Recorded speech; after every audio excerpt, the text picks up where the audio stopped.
আমাদের ধর্মে এমন দুটি মৌলিক দায়িত্ব আছে যা প্রত্যেক মানুষের উপর বর্তায়। একটি হলো আল্লাহর প্রতি আমাদের দায়িত্ব, এবং আরেকটি দায়িত্ব বা আরও কিছু দায়িত্ব হলো অন্য মানুষের প্রতি আমাদের দায়িত্ব। এর শুরুটা হয় আপনার নিজের পরিবার দিয়ে, আপনার পরিবারের বিভিন্ন সদস্যদের প্রতি, তার উপরে আপনার প্রতিবেশীর প্রতি, এবং তার উপরে বৃহত্তর মানবতার প্রতি।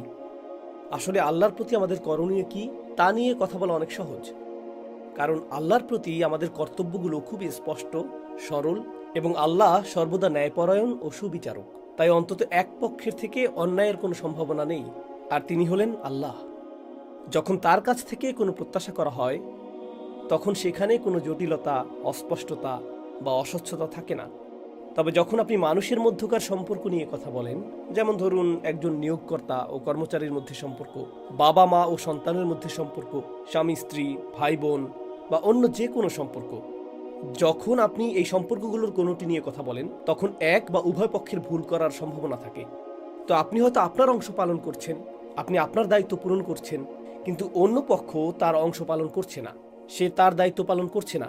যখন এমনটা ঘটে, তখন এটা বলা খুবই সহজ যে সে তো তার দায়িত্ব পালন করে না, তাহলে আমি কেন আমারটা করব।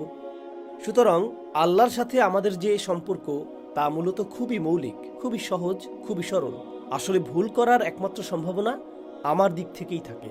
আর এ কারণেই আমরা তার সাথে আমাদের সম্পর্ক শুরু করেছি মানব ইতিহাসের প্রথম দোয়া দিয়ে, রব্বানা যালামনা আনফুসানা ওয়া ইল্লাম তাগফির লানা ওয়া তারহামনা লানাকুনান্না মিনাল খাসিরিন। হে আমাদের প্রভু, আমরা নিজেদের উপর জুলুম করেছি, যদি আপনি আমাদেরকে ক্ষমা না করেন এবং দয়া না করেন, আমরা ক্ষতিগ্রস্তদের অন্তর্ভুক্ত হব। আল্লাহ ভুল করবেন এমন কোনো সম্ভাবনা নেই। وما ظلمونا ولكن كانوا أنفسهم يظلمون।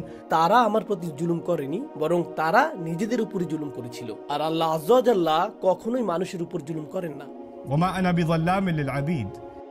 অন্যদিকে যেমনটা আমি শুরুতে বলেছিলাম, মানুষ বেশ জটিল, আর আমাদের অন্যান্য সমস্ত সম্পর্কগুলো বেশ জটিল। কিন্তু বিষয়টা হলো, এগুলো খুবই গুরুত্বপূর্ণ, আর এই সম্পর্কগুলো নিয়ে আমাদেরকে প্রশ্ন করা হবে যখন আমরা আল্লাহর সামনে দাঁড়াবো।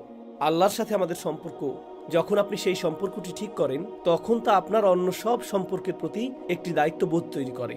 অন্য কথায় আমি যা বলতে চাইছি তা হলো, আপনি যদি আল্লাহর প্রতি খুব ভালো হন কিন্তু আপনার বাবা মায়ের প্রতি খুব খারাপ হন, তার মানে আপনি আসলে আল্লাহর প্রতিও খুব খারাপ। আল্লাহ আজ্জা জাল্লা আপনাকে দায়িত্ব দিয়েছেন আপনার বাবা মায়ের প্রতি, আপনার স্ত্রীর প্রতি, আপনার সন্তানদের প্রতি, আপনার ভাইয়ের প্রতি, আপনার বোনের প্রতি, মানবতার প্রতি। আর আপনি যদি সেগুলো পূরণ না করেন, তবে আল্লাহ আপনাকে যে দায়িত্ব দিয়েছেন তা আপনি অবজ্ঞা করলেন। তাই আমাদেরকে সেই অধিকার এবং সেই বাধ্যবাধকতাগুলো সাধ্যমতো পূরণ করতে হবে। কিন্তু এটা নিয়ে কথা বলা খুবই কঠিন। এটা নিয়ে কথা বলা কঠিন কারণ উদাহরণস্বরূপ আমি যদি বাবা মায়ের অধিকার সম্পর্কে এই খুতবাটি দিতাম, সেক্ষেত্রে শ্রোতাদের মধ্যে তো সন্তানরাও থাকবে, এবং পৃথিবী জুড়ে এমন অনেক সন্তান রয়েছে যারা তাদের বাবা মায়ের দ্বারা নির্যাতিত হয়েছে। এটা একটা বাস্তবতা। এমন বাবা মা আছেন যারা ভালো বাবা মা নন, এটা একটা বাস্তবতা।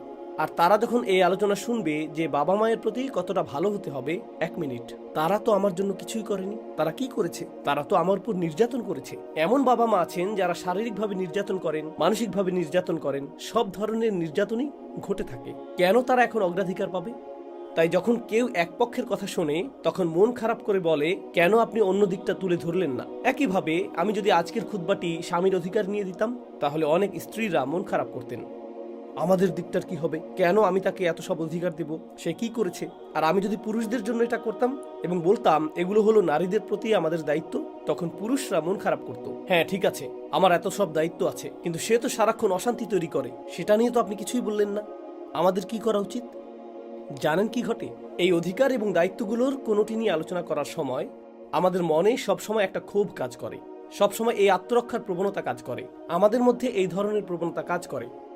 তা আমি প্রথমে সেই বড় অথচ অনুচ্চারিত বিষয়টি নিয়েই কথা বলতে চাই। আজকের খুতবাটি মূলত পুরুষদের দায়িত্ব নিয়ে, এবং এটি আসলেই কিছু পুরুষকে বেশ বিরক্ত করবে, কারণ তারা বলবে, আপনি তো নারীদের সম্পর্কে কিছুই বলেননি। ইনশাআল্লাহ আমার পরের খুতবাটি নারীদের নিয়েই হবে। তাই আমি প্রতিশ্রুতি দিচ্ছি যে তাদেরকেও আমি সমানভাবে বিরক্ত করব। কিন্তু বিষয়টি হলো, আমি বলতে চাই, স্বয়ং ইবলিসের দ্বারা অনুপ্রাণিত একটি প্রবণতা হলো, সে আমাদের নিজেদের দায়িত্বের কথা ভুলিয়ে দেয়, আর সে আমাদেরকে সারাক্ষণ নিজেদের অধিকার নিয়ে ভাবতে বাধ্য করে। তাই যখন আপনাকে আপনার দায়িত্বের কথা মনে করিয়ে দেওয়া হয়, আপনি নিজেকে বলেন, আমি তো আমার অধিকার পাই না, তাহলে কেন আমার দায়িত্ব নিয়ে ভাববো? আপনি সব সময় আপনার অধিকার নিয়ে চিন্তিত, এবং ফলস্বরূপ আপনি আপনার দায়িত্ব সম্পর্কে কম চিন্তিত। এই দুটি বিষয় একে অপরের সাথে সম্পর্কহীন। আমি জানি এটা কঠিন, আমি প্রথম স্বীকার করব যে এটা খুব কঠিন একটা কাজ, শুধুমাত্র নিজের দায়িত্বের কথা ভাবা এবং নিজের অধিকারের কথা না ভাবা।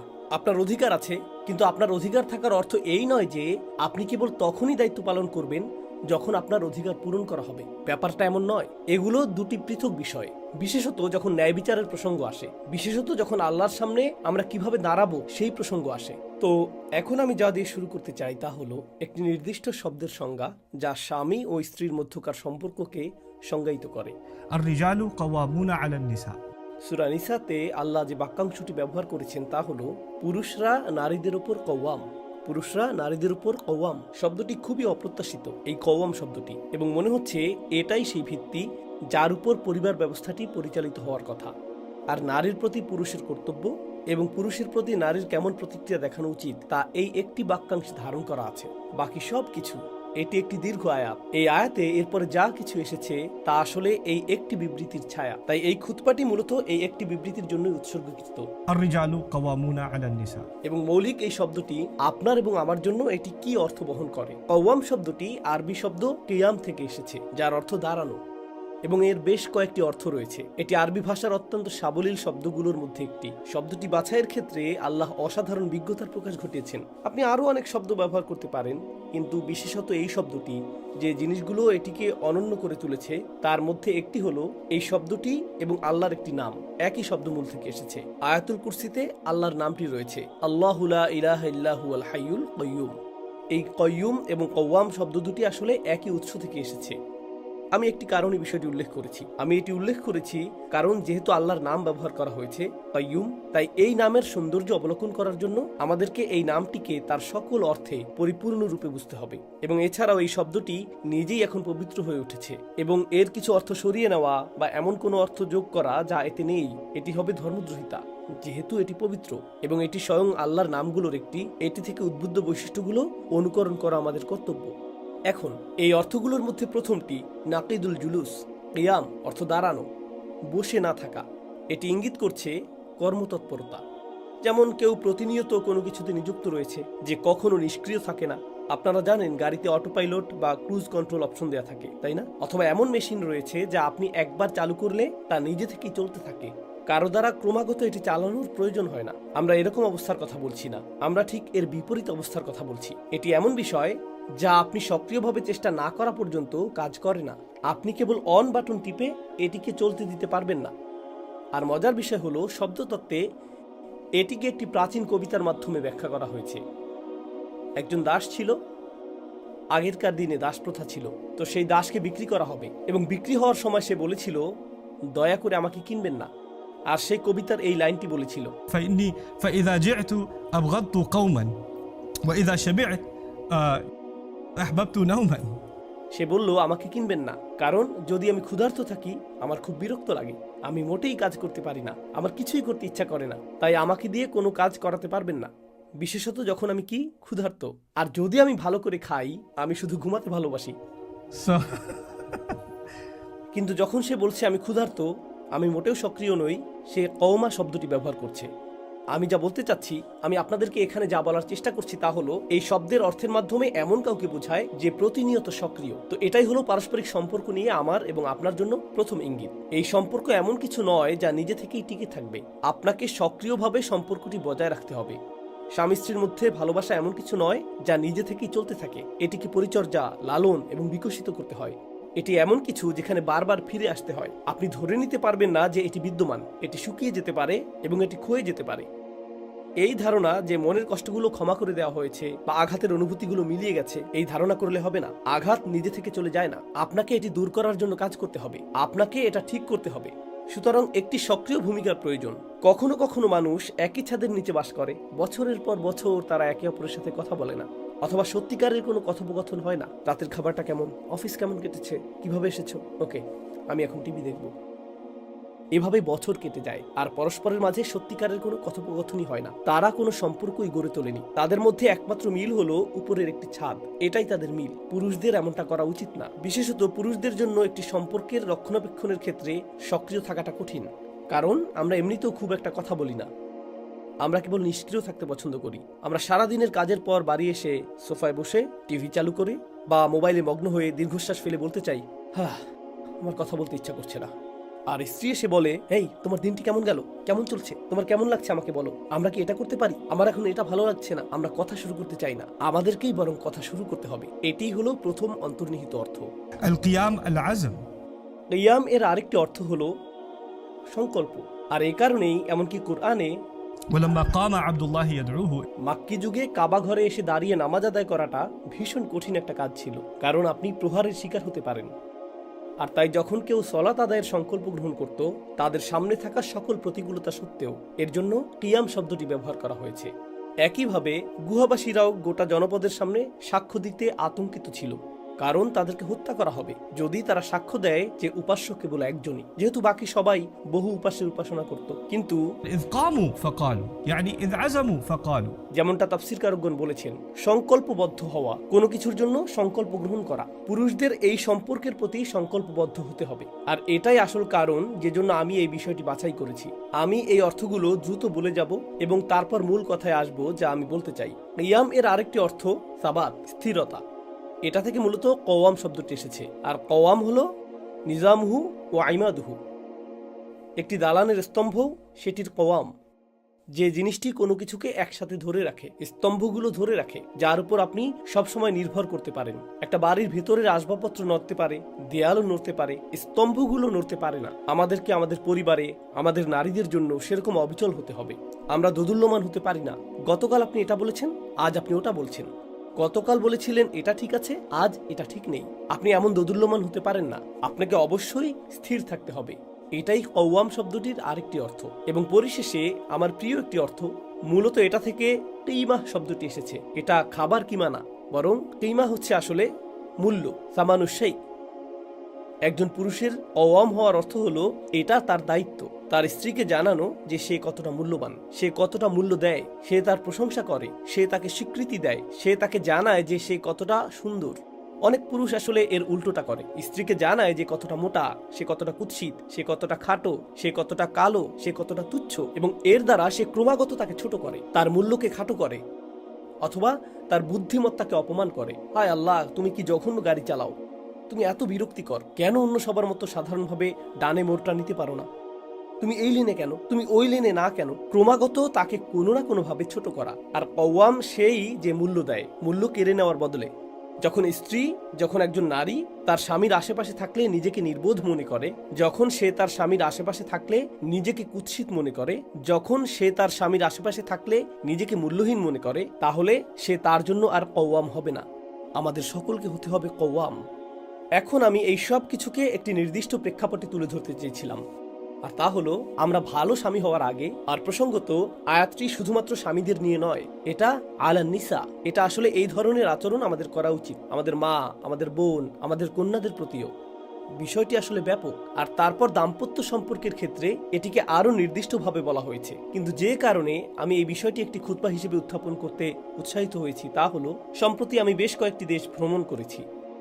যখন আমি ভ্রমণ করি, বিভিন্ন সম্প্রদায়ের সাথে কথা বলি। অতি সাম্প্রতিক ভ্রমণটি ছিল মার্কিন যুক্তরাষ্ট্র জুড়ে এবং ইউরোপের কিছু অংশে। একটি প্রোগ্রাম শেষ হওয়ার পরে আমি কয়েক ঘন্টা শুধু মানুষের সাথে কথা বলি। মানুষ আমার কাছে এসে বিভিন্ন ধরনের প্রশ্ন করে বা উদ্বেগের কথা জানায় বিপুলভাবে। যে মহিলারা আমার সাথে কথা বলতে এসেছিলেন তারা আমাকে বলেছিলেন যে কিভাবে তাদের স্বামীরা, তারা ভালো স্বামী, কিন্তু তারা তার শ্বশুরবাড়ির লোকদেরকে তার প্রতি অন্যায় করার সুযোগ দেয়।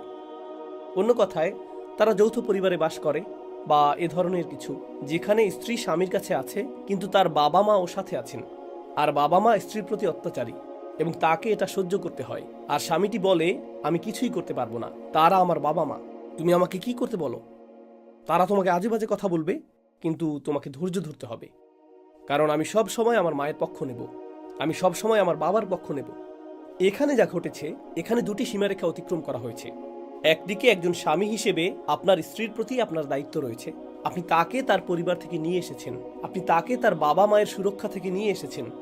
তার একজন ওয়ালি ছিল, তার একজন বাবা ছিল, আর তার দায়িত্ব ছিল এটা নিশ্চিত করা যে সে যেন সুখী নিরাপদ থাকে, তাকে যেন অপমানিত বা লাঞ্ছিত করা না হয়, তাকে সব ধরনের নির্যাতন, শারীরিক, মানসিক, আধ্যাত্মিক সব ধরনের নির্যাতন থেকে রক্ষা করা, সেটা ছিল তার বাবার ভূমিকা। আর যখন আপনি সেই নিকাহনামায় স্বাক্ষর করলেন এবং যখন আপনি কবুল বলেছিলেন, তখন সেই সমস্ত দায়িত্ব আপনার কাছে স্থানান্তরিত হয়েছিল। আপনারও তাকে ততটাই সুরক্ষা দেওয়া উচিত, বরং তার বাবার চেয়েও বেশি, কারণ তার সাথে আপনার সম্পর্ক আসলে আরো গভীর। সে এমনকি আপনার সন্তানদের মা। এখানে দায়িত্ব আরো বেশি। তাই আপনার উচিত ছিল তার চারপাশে একটি ঢালে পরিণত হওয়া। একই সময়ে আপনি একজন সন্তানও বটে। আপনার মায়ের কাছে একজন সন্তান, আপনার বাবার কাছে একজন সন্তান। আর এই ধর্ম আমাদের শেখায় যে আমরা আমাদের পিতামাতাকে উফ পর্যন্ত বলতে পারবো না। আপনি পিতামাতার সামনে মোটেও আপনার কণ্ঠস্বর উঁচু করতে পারবেন না। এখন আপনাকে দুই দিকের টান সহ্য করতে হচ্ছে। আপনার স্ত্রীর প্রতি রয়েছে বিশাল এই দায়িত্ববোধ, মিসাকান গলিজা। কুরআন একে বলছে একটি ভারী চুক্তি, একটি ভারী চুক্তিপত্র। বিয়ে কোনো হালকা জিনিস নয়। এবং অন্যদিকে আপনার পিতামাতার প্রতিও আপনার এই বিশাল দায়িত্ব রয়েছে। আর মাঝে মাঝে পরিস্থিতি আপনাকে বেছে নিতে বলে কার প্রতি আপনি বেশি ঝুঁকবেন। আপনার কাজ আসলে একটি সীমারেখা টানা এবং বলা যে আমি আমার স্ত্রীর জন্য এটা করব, এভাবেই আমি তার যত্ন নেব, আর এভাবেই আমি তাকে রক্ষা করব। এবং আপনার বাবা মাকে জানাতে হবে তুমি আমাকে যা খুশি বলতে পারো, তুমি আমাকে মারধর করো, তুমি আমাকে অভিশাপ দাও, আমি তোমার সন্তান, তুমি যা খুশি করো, সমস্যা নেই, আমি তা সহ্য করব, কিন্তু ওকে স্পর্শ করতে পারবে না। তুমি ওকে একটি কথাও বলতে পারবে না। সে তোমার নয়, সে তোমার দায়িত্ব নয়, এবং সে তোমার সন্তানও নয়। বিশেষ করে আমি যে সংস্কৃতি থেকে এসেছি, জানেন যখন মেয়েটির বিয়ে হয় তখন তারা কি বলে? তারা বলে সে তো আমাদের মেয়ের মতো, যেন আমাদের পরিবারে একটি নতুন কন্যা সন্তান এসেছে। যখন আপনি এই কথাগুলো শুনবেন তখন সাবধান, মেয়েরা পুরোপুরি সতর্ক থাকবেন। কারণ যখন তারা বলবে সে তো আমাদের মেয়ের মতো, বিপদ ঘনিয়ে আসছে। মাত্র কয়েক সপ্তাহ পরেই মন্তব্য করা শুরু হবে তুমি রান্না জানো না, বা তুমি রান্নায় লবণ বেশি দাও, বা তুমি অলস, বা তুমি অপরিচ্ছন্ন, এরকম কথা শুরু হয়ে যাবে। না না না না না, এই নারী এবং তার স্বামীর পরিবারের মধ্যে সম্পর্ক প্রথমে এবং সর্বাগ্রে পারস্পরিক শ্রদ্ধার সম্পর্ক। তার সাথে সম্মানের সাথে আচরণ করতে হবে এবং তার আচরণও সম্মানসূচক হতে হবে। যখন অধিকার এবং কর্তব্যের প্রশ্ন আসে, সে আপনার বাবা মায়ের কথা শুনতে কোনোভাবেই বাধ্য নয়। আমি দুঃখিত এজন্য যে আমি আপনার জন্য দুঃখ বোধ করছি। আপনি এতদিন ধরে এটা বিশ্বাস করেছেন, কিন্তু আপনার বাবা মায়ের কথা শোনার কোনো বাধ্যবাধকতাই আপনার স্ত্রীর নেই। আর আপনি যদি তাকে আপনার বাবা মায়ের কথা শুনতে এবং আপনার বাবা মায়ের সেবা করতে বাধ্য করেন, আপনি একটি অন্যায় কাজে লিপ্ত। আপনি এখানে অত্যাচারকারী। আপনি একজন কওয়াম নন। আপনি সেই কওয়াম নন যা আল্লাহ আশা করেন। আপনার উচিত ছিল তার যত্ন নেওয়া। আপনি পরিবারে কোনো চাকরানি নিয়ে আসেননি। আর তাকে আপনার এই লেকচার দেওয়া উচিত না যে তোমাকে ধৈর্য ধরতে হবে, তারা বড়, তারা যা খুশি বলতে পারে। না না না না না না। এমনকি যখন আমাদের পরিবারও ভুল কিছু করে, আল্লাহ আমাদেরকে ন্যায়ের পক্ষে দাঁড়ানোর আদেশ দিয়েছেন। এমনকি যদি তা ولو على أنفسكم أو الوالدين والأقربين। এমনকি যদি এর অর্থ হয় আপনার নিজের বিরুদ্ধে দাঁড়ানো, অর্থাৎ যদি আপনি ভুল কিছুও করে থাকেন, আপনাকে তা স্বীকার করতে হবে। আর যদি আপনার বাবা মাও ভুল কিছু করেন, আপনাকে ভালোবাসার সাথে, সম্মানের সাথে, মাথা নিচু করে, নম্র কণ্ঠে তবুও তাদেরকে বলতে হবে তুমি এটা করতে পারো না, তুমি এটা করতে পারো না, বাবা এটা ঠিক নয়, আমি এটা হতে দিব না। তুমি আমার বাবা, কিন্তু এই অধিকারগুলো আমি তোমাকে পদদলিত করতে দেব না। কারণ আল্লাহ তোমাকে জিজ্ঞেস করবেন না, আল্লাহ আমাকে জিজ্ঞেস করবেন আমি আমার স্ত্রীর উপর কওয়াম ছিলাম কিনা। আপনি যদি সেই ঢাল হতে না পারেন, তবে একজন স্বামী হিসেবে আল্লাহ আপনার কাছে যা প্রত্যাশা করেন আপনি তা লঙ্ঘন করছেন। এটা বোঝা অত্যন্ত জরুরি। আমাদের পরিস্থিতি এরকম। প্রসঙ্গক্রমে মানুষ যেহেতু আলোচনাটি শুনছে, যেমনটা আমি শুরুতেই বলেছিলাম, আমি একটি ডিসক্লেইমার দিয়েছিলাম, শ্বশুর বাড়ির আত্মীয়রা থাকে, কিন্তু জানেন এমন স্ত্রীও আছে যারা শ্বশুর শাশুড়ির প্রতি অত্যাচারী। আপনি তো মেয়েদের সম্পর্কে খুতবা দেননি, আপনি শুধু খুতবা দিয়েছেন আমরা কতটা খারাপ, কিন্তু তাদের কি বলবেন? তারাও জুতা ছুঁড়ে মারে এবং অস্বাভাবিক আচরণ করে, তাদেরকেও বলুন। আমি বলবো, কিন্তু আমি একটি খুতবায় একটি বিষয়ে কেবল কথা বলতে পারি, একটি খুতবায় একটি, সেটাও আসছে। আর প্রসঙ্গক্রমে একটি মন্দ অন্য মন্দকে ন্যায্যতা দেয় না, এবং একটি মন্দ তারা তো এটা করে। এটা এই ন্যায্যতা প্রদান করে না যে অন্য যে ভুলটি ঘটছে তা থেকে আপনি পার পেয়ে যাবেন। আপনাকে এবং আমাকে আমাদের নিজেদের পরিবারে খতিয়ে দেখতে হবে কি ঘটছে। এই ধরনের অন্যায় কি আসলেই ঘটছে? কারণ যদি তা ঘটে তাহলে আল্লাহ জবাবদিহি চাইবেন। রাসূল সাল্লাল্লাহু আলাইহি সাল্লাম বলেছেন, খয়রুকুম খয়রুকুম লিআহলিহি, তোমাদের মধ্যে সর্বোত্তম তারাই যারা তাদের পরিবারের কাছে সর্বোত্তম। এই শেষ অংশটি যা আমি আপনাদের সাথে শেয়ার করতে চেয়েছিলাম, দয়া করে মনোযোগ দিয়ে শুনুন। 3 ধরনের নির্যাতনের কথা আমি তুলে ধরতে চাই। 3 ধরনের নির্যাতন। এর মধ্যে প্রথমটি হলো সবচেয়ে খারাপ, আর তা হলো শারীরিক নির্যাতন। সেটা আসলেই প্রশ্নের ঊর্ধ্বে। রাসূল সাল্লাল্লাহু আলাইহি সাল্লাম সরাসরি বলেছেন, لا تضربوا إماء الله. আল্লাহর দাসীদের আঘাত করো না। সরাসরি বলেছেন, আল্লাহর দাসীদের আঘাত করো না। আল্লাহ রাসূল বলতে পারতেন, লা তাদরিবুন নিসা, নারীদের আঘাত করো না, তাই না? নারীদের আঘাত করো না, কারণ আল্লাহর দাসীরা আসলে নারী। কিন্তু এই শব্দগুলোর শক্তিমত্তা হলো, যখন আপনি তাদেরকে আল্লাহর দাসী বলেন তখন মৌলিকভাবে তারা কার সাথে সম্পর্কিত? তাদের মালিককে, আল্লাহ। যখন আপনি অন্য কারো সম্পত্তি নষ্ট করেন, যেমন আপনি যদি আমার গাড়িটি ধ্বংস করেন, আপনি আমার গাড়িকে আঘাত করেননি। আপনি কাকে আঘাত করেছেন? আপনি আমাকে আঘাত করেছেন। যদি আপনি আমার সন্তানের ক্ষতি করেন, আপনি শুধু আমার সন্তানকে বিরক্ত বা আঘাত করেননি, আপনি কাকে আঘাত করেছেন? আমাকে। আমি এর প্রতিশোধ নেব। যদি তারা আল্লাহর সম্পত্তি হয় আর আপনি তাদেরকে আঘাত করেন, কে এর প্রতিশোধ নেবেন? আল্লাহ। لا تضربوا إماء الله. সাবধান, তারা আল্লাহর সম্পত্তি। রাসূল এটাই বলেছেন সাল্লাল্লাহু আলাইহি সাল্লাম। তাই শারীরিক নির্যাতন একেবারেই প্রশ্নাতীত, এটা একেবারেই প্রশ্নের অতীত। আর যে কেউ এর বিপক্ষে যুক্তি দিতে চান, আমি জুমার পরে এখানে থাকব, আমি আপনার সাথে এই বিষয়ে কথা বলবো। দ্বিতীয় ধরনের নির্যাতন হলো মানসিক। আর মানসিক নির্যাতন মৌখিকও হতে পারে। হতে পারে স্বামী যখন বাসায় না থাকে, শাশুড়ি এসে বলে রাখছি তুমি এখানে 2 দিনের মেহমান, আমি যখন খুশি তোমাকে তাড়িয়ে দিতে পারি, এটা আমার ছেলে। আর স্বামী যখন বাসা থাকে তখন, তোমার শরীরটা কেমন, তুমি কত মিষ্টি। মেয়েটি তখন অবাক হয়ে যায়। যখন স্বামী আশেপাশে থাকে না, তারা শয়তানে পরিণত হয়, আর যখন সে কাছে থাকে তারা ফেরেশতা হয়ে যায়। তাই যখন আমি আমার স্বামীকে বলি যে তারা এরকম, সে বলে, কি বলছো এসব, তারা তো খুবই ভালো, তোমারই মাথা খারাপ।